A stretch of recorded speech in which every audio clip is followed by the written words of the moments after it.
But isn't it interesting that the things we've done that are distinctly Canadian, Trailer Park being one, Letterkenny being another great example, those are the things that do tend to travel. It's when we try to ape things we've seen from other places that we don't quite have the budget to pull off. That's when it kind of falls flat or doesn't ring true. Hey, welcome back to the Chesterfield. I'm your host, Ben Rayner. And I'm iskwē. Each week on the Chesterfield, we'll connect with a great Canadian artist to talk about the Canadian culture that shaped their lives, and we'll also explore the impact of that Canadian artwork on the world. Now, if you're a regular viewer, you know that the Chesterfield is produced by Friends of Canadian Broadcasting. Friends is a non-profit citizens group that fights for a strong CBC, local news, and telling our own stories. If you're interested, feel free to visit iamcancon.ca to learn more. This episode's for the Atlantic Canadians like me, especially those Atlantic Canadians who've been stranded in places like Toronto by this pandemic for the past year and have grown very, very homesick for the Atlantic Ocean. Anyway, that's another story. This week our guest is Jonathan Torrens, who you probably know from such CBC staples as Street Sense and Jono-Vision. He also has a role on Mr. D occasionally, and of course he was on the Trailer Park Boys for several years. He's also the co-author of the book Canadianity, Tales from the True North, Strong and Freezing, with Jeremy Taggart, who was once the drummer for Our Lady Peace. Anyway, I couldn't be happier that Jonathan's picked something I've wanted to talk about on this show for quite some time, the Newfoundland sketch comedy show, CODCO. Club, so mine doesn't feel like Trump's when it's club. You want something sensible like hers. Don't talk about hearts, you're pierced. Why I went out with a heart attack last Tuesday? No. And he was a young man, 54 years old. Yes, now there's 3 of the Dwyers are all gone. No, they got a brother living in the States. Had a brother. Don't mean. Kidney failure. No. Went all over the States looking for an organ for him. Went toxic in the end, died. Oh, no. Would you like a bite to eat? I can safely say that this is my first time experiencing the greatness that is CODCO. When Jonathan and I talk about this a little bit, I was never sure, even in its heyday, whether CODCO actually played that well outside of Atlantic Canada, because it's aggressively Newfoundland. And also, I mean, it's another one of those things that never really traveled outside the Canadian borders. But I feel like even within the Canadian border, it may have had trouble crossing over. I don't know how it played in, say, Saskatchewan. Right. Well, I grew up in Manitoba, and I know nothing about other people's experiences, but for me, this was definitely something that has not crossed my radar. So thank you for bringing it up. It's hilarious. I love it. That's okay. I think Canadian culture can be pretty regional, even within our own borders. And we're here to educate. That's the whole point of this thing. And on that note, why don't I dial up Jonathan Torrens somewhere in Halifax, and we'll talk about CODCO for a bit. Hello, Jonathan Torrens. Welcome to the Chesterfield. I was saying to you before we went on the air, as it were, I'm surprised we haven't actually met face to face before, not just because we have people in common, but also because you've kind of grown up with me. We're about the same age, and you've kind of been on TV in the background of my life for as long as I've been aware of television. So it's an honor to finally make. I'm like the wallpaper at your nan's cottage. Like it was just something that, as long as you can remember, it just kind of always been there. To the point where I would actually argue with you if you say we haven't met, and I would have to respectfully beg to differ. We must have somewhere over the years, but I guess we actually haven't. Well, long now overdue. This is a joyous occasion, and you're here to talk about one of my favorite things. We're going to have a little East Coast lovin', CODCO. Like, explain to people what a CODCO was, I guess, and how you came across it and why you grew to love it. Well, I knew that in this context, I'm here to champion a piece of Canadian content, and I will confess, in the circle of honesty, the show that probably spoke to me the most in a dialect that resonated with me was Kids in the Hall. And I imagined, because those tentacles are far reaching as well, all the things that each of the kids went on to do is well documented and well known. I expected that someone probably would have been on the show at some point making the case for Kids in the Hall. Which is true. And it occurred to me, yeah, I'm sure. And it's valid and all those things. But it occurred to me that from my particular specific corner of the universe, I started on Street Sense at CBC in Halifax in 1988. I was 15, just before my 16th birthday. And the crew in Studio One in Halifax, they'd done Don Messer's Jubilee. Anne Murray had recorded Snowbird on television in that studio years before. There was, if you inhaled deeply, there was a rich cultural history in that studio. And so the thing that the crew did when they weren't doing Street Sense was CODCO. So I got to hear all the stories of CODCO, which was a comedic troupe from Newfoundland, for those that don't know. Kathy Jones and Andy Jones. Kathy obviously went on to do 22 Minutes. So in the early seasons of Street Sense, the crew was doing CODCO. And in the later seasons of Street Sense, when I was there, they'd started doing 22 Minutes. So I kind of got to witness CODCO an arm's length at their peak. And then the birth of this brand new This Hour Has 22 Minutes show. So Mary Walsh from 22 Minutes was also on CODCO. Andy Jones, for me, is unrivaled as a Canadian comedic performer. And I knew it from watching. CODCO, didn't he? He did, yeah. It was over controversy, wasn't it? Over a Roman Catholic priest sketch, I think. And I admired the swagger and piss and vinegar of him digging his heels in over a sketch like that and deciding, well, this isn't the place I want to be. He's always kind of been counter the spotlight to a degree. And one of my favorite Andy Jones performances is in the movie Rare Birds, written by another Newfoundlander, Ed Rich. Andy, for my money, stole this movie from William Hurt, another actor you might have heard of. So there was just something not unlike Newfoundland itself, which has spawned a great comedic tradition. As my friend Steve Dillon, who's a stand-up comic, said, the stand-up club in St. John's closed a couple of years ago. And when I said, why do you think that is? He said, it's the only place in Canada where the hecklers are so much funnier than anybody on stage.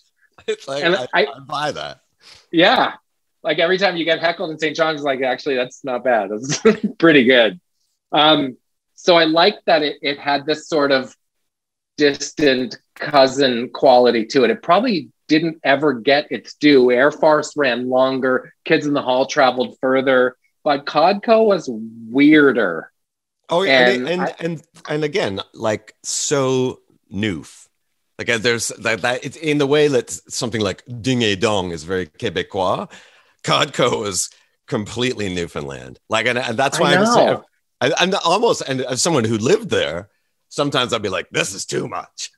But that, you know, especially coming after Kids in the Hall, because they were such, and that block, that 1 hour block on Thursday night was sacred to me and my friends. But like, there were two very different kinds of comedy, weren't they? Like, CODCO was very really different. Its own thing. And CODCO didn't resonate with everyone. And that might be why it didn't travel as far. The accents, for one, the specific to Newfoundland culture, as you mentioned, for the other. But I've always said, and it was the same of Trailer Park Boys, when that show started, we thought people in Dartmouth might find it funny. That's how hyper local the patois and the references were for us. But I've always thought I'd rather work on something that's everything to some instead of something to everyone. And that's why CODCO was of Newfoundlanders, by Newfoundlanders, for Newfoundlanders. It was kind of their middle finger to the rest of Canada. And as we say about Keith's beer, those who like it a lot, but it certainly wasn't for everyone. Yeah, no, it's funny though too, because there's this kind of mentality sometimes that something like that wouldn't travel, but we'll gobble up like the Full Monty or, you know, it's quaint like British countryside comedy. I don't understand why we don't, you know, propel things like that into the rest of the world. It's that inferiority complex that gets exponentially more self-deprecating the further east you travel in Canada. My friend Sherry White, who wrote Maudie and has Pretty Hard Cases on CBC right now, she's from Newfoundland, wonderful writer and hilarious person.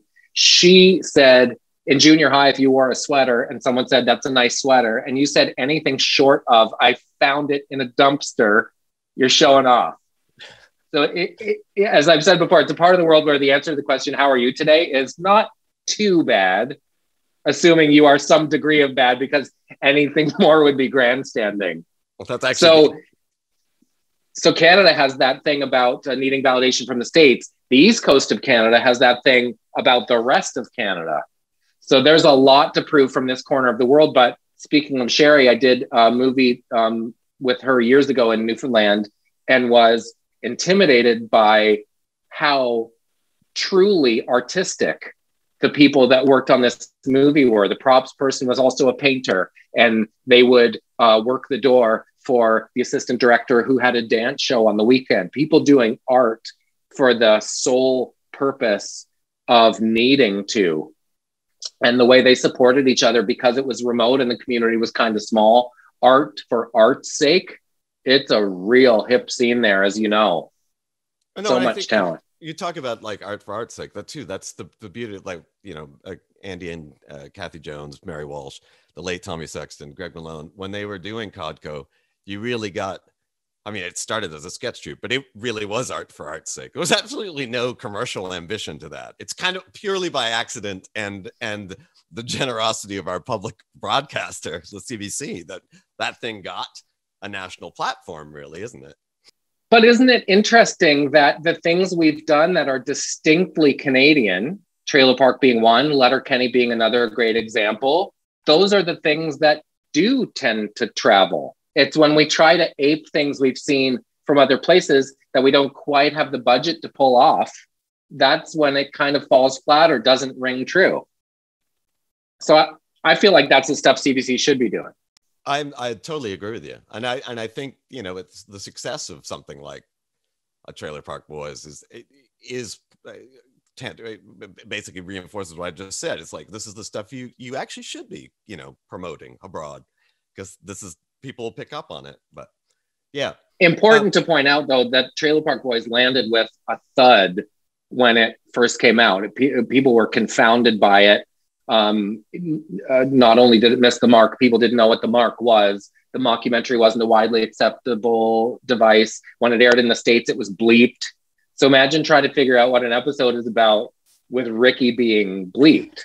Yeah. So it took a while, and it took bands like The Hip and Rush and OLP to get behind Trailer Park Boys and share DVDs back and forth on buses, and then sports teams kind of grabbed it. It wasn't because it was the culture. It was definitely counterculture, and I would put CODCO in the same category. Why don't we have those bold decisions these days, I wonder, too? Like, that was obviously, again, it can't have been an accident. Someone was counter-programming. I wonder why we don't have that, like, we don't have that kind of faith in our own shit these days, to, you know what I mean? Because there's so little real estate, right?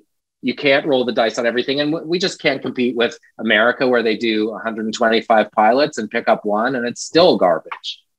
I was going to ask you about Street Sense too, because I really liked it. But I feel like that was a cool era for kind of like niche kids programming, because it was like, you know, even if you were too cool for school and kind of a teenager, I felt you could tune that in. And it was, there was just a broader sense of audience then. I mean, what was it like to work on that one? I felt like that. Did you know that you were part of something cool then? Because we're about the same age, right? And I just feel like it was cooler than your average like kids show.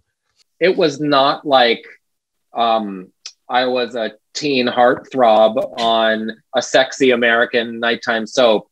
It was a consumer affairs show on Saturday morning. It was a cool consumer affairs show. Brought to you by the Royal Canadian Mint. I will tell you what it was for me, was, aside from formative and a place to land, I had lots of surrogate parents on the crew, and it was really important and grounding for me personally at the time. But more so, it was the best TV school you could imagine, because in the same week, I'm doing Something Fit for the Pit as me. I'm doing a Don Cherry impersonation, and we're doing an original character in a music video. Like, as far as TV school goes, it was about the coolest thing you could do. And I love the idea as basic as it sounds, I loved going out on Thursday to Winnipeg to shoot a thing about illegal curves and hockey sticks and being entrusted with bringing the tapes back. Like, here, look at this TV. Like, that was really exciting. And the thing that I loved about TV at that time is, even though we did it by ourselves, it was something we did in great numbers by ourselves at the same time. So NBC Thursday night, if you missed must-see TV, Friday morning, you were kind of out of the conversation. And I liked that we gathered in that way. And I liked that John O'Vision showed kids in St. John's what kids in Toronto were wearing and doing and feeling. We have so many more ways to find that stuff out now. But at its core, at the time, as a communications railway, CBC really did connect and unite teenagers of the country, even if they were just killing time waiting for The Simpsons. It's a prickly path to walk, but you know, you think of how well Kids in the Hall or CODCO did. It's just like, I don't, you know, should we be trying to get more of that stuff in front of people? You know what? Is there a way to mandate that? It's almost like the radio model works great. CBC Radio 1 is for certain flavors. CBC Radio 2 is for others. The challenge I think CBC has is proving its validity. And the best way to do that is to have success. The best way to have success is to make these broad things that a lot of people watch that they can hold up as benchmarks of, you know, look what we're doing with this show. It doesn't innately create an environment where they can take risks on things that are cool. Gem helps with that a little bit, but as long as it's show business, there is still kind of a business side that factors into it, and they simply don't have the money to hang. CTV has a lot of dough to throw at things. They don't have to hit the same fence posts that CBC does. Lots of people much smarter than me have tried to figure out what the role should be of a public broadcaster in this current moment. And I don't know, people smarter than me can't crack it. I can see arguments for both. I have personal feelings as to what I think it should be doing. I think it has, as long as I've been there, had a bit of a wrestling match internally between Queen Street and Main Street. That's the best way to sum it up. What does it want to be versus what is it supposed to be? No, it's a tough path to walk. And you're right about Gem. I think we're talking about like a hybrid between, you know, media. That does open the door. I mean, stuff like Tall Boys and Trickster came through Gem, right? I'm quite enjoying the Tall Boys, actually. Me too. And the one thing I will say culturally, as far as the difference, and this is true of all the networks in Canada versus the networks in the States, there's a real respect for the creator in the States that doesn't exist here. I think there are fewer people in positions of power here, especially as bigger entities gobble things up. So it comes down to basically 3 or 4 people in Canada that can pull the trigger on something. So I don't know if that's why there's a bit more of a kiss the ring culture here. You kind of have to chase people to get a no in Canada. That's not the way it is in the States. There seems to be more of an understanding there that if you have a good idea, that could be good for all of us. So the infrastructure here needs a bit of work. Don't get me wrong. I know these people get a lot of pitches. I know everyone's trying their best. But how Canadian is it of us to say, oh, they're trying their best? Jonathan Torrens, thank you so much. That's the perfect place to end it. It was a real pleasure. Please let this be chapter 1. Let me show you my most Canadian thing ever. I forgot. Peter Zosky Award. That is the most Canadian, most CBC thing I've ever seen. Peter Zosky Award for Literacy. Traveled up north a whole bunch, promoting Peter's legacy. Maybe, I was going to say arguably, you can't argue it. Best broadcaster in Canadian history. I feel like that thing should have a cigarette protruding from it, though. I know. It's a golf team, really, but let's pretend it's a butt. Yeah. Yeah. Thank you so much, Jonathan. Painted gold. Thank you. Let this be chapter 1. Let's do it again.